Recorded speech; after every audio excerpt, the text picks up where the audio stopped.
আজকে আমি মম কিচেন থেকে জয়মন্ডল বলছি। আজকে আপনাদেরকে আমি ঠান্ডার দিনে ফুলকপি ফেলে দেওয়া ডাঁট দিয়ে চচ্চড়ি বানিয়ে দেখাবো। কপি ডাঁটা চচ্চড়ি বানাতে আমি এখানে সব ধরনের সবজি কেটে নিয়েছি। সিম, ফুলকপির ডাঁট, ধুন্দুল, আলু, বেগুন, ঝিঙ্গা, সিম, মূলা, আর এদিকে আছে বাঁধাকপির মোটা মোটা ডাঁট। আর এখানে কাঁচা লঙ্কা নিয়েছি কেটে, ধনিয়া পাতা আর অল্প একটু টমেটোর আছে। বানাবো শুকনো লঙ্কা, পাঁচফোড়ন আর তেজপাতা দিয়ে, সরষের তেল দিয়ে বানাবো। এটা গরম করে রেখেছিলাম, এখন কড়াইয়ের মধ্যে তেল দেবো। কপি ডাঁটার চচ্চড়িতে অল্প একটু তেল বেশি লাগে।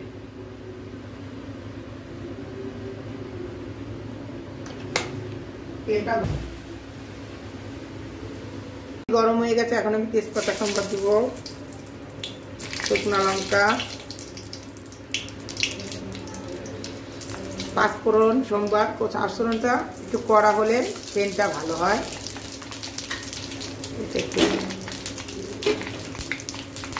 এখন এর মধ্যে আমি কাঁচা লঙ্কা দিয়ে দিই। এই চচ্চড়িটা একটু আমি ঝাল ঝাল করে বানাই।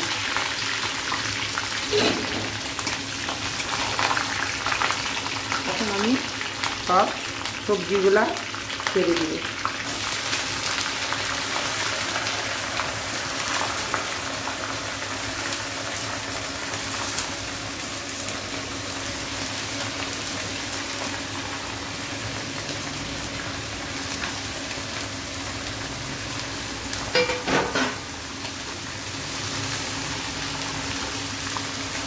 এখন আমি হলুদ দিয়ে দিব,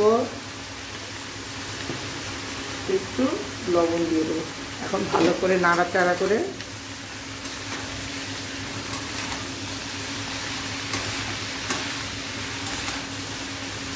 এখন এটা আমি ঢেকে দিব আর হালকা হিট দিয়ে দেবো।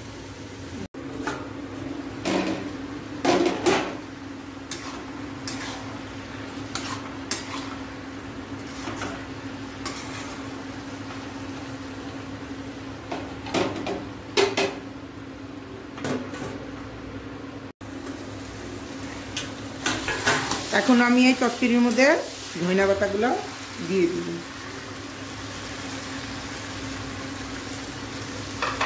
আর অল্প একটু নাড়াচাড়া করে চচ্চড়িটা নামাই দিব।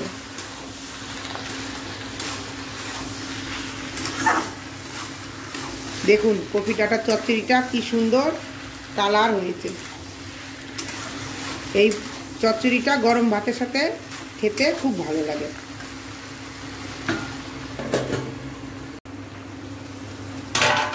হয়ে গেছে কপি ডাঁটা চচ্চড়ি। এখন আমি বন্ধ করে দিব গ্যাস। আমার ভিডিওটা পছন্দ হলে লাইক, শেয়ার, সাবস্ক্রাইব করুন।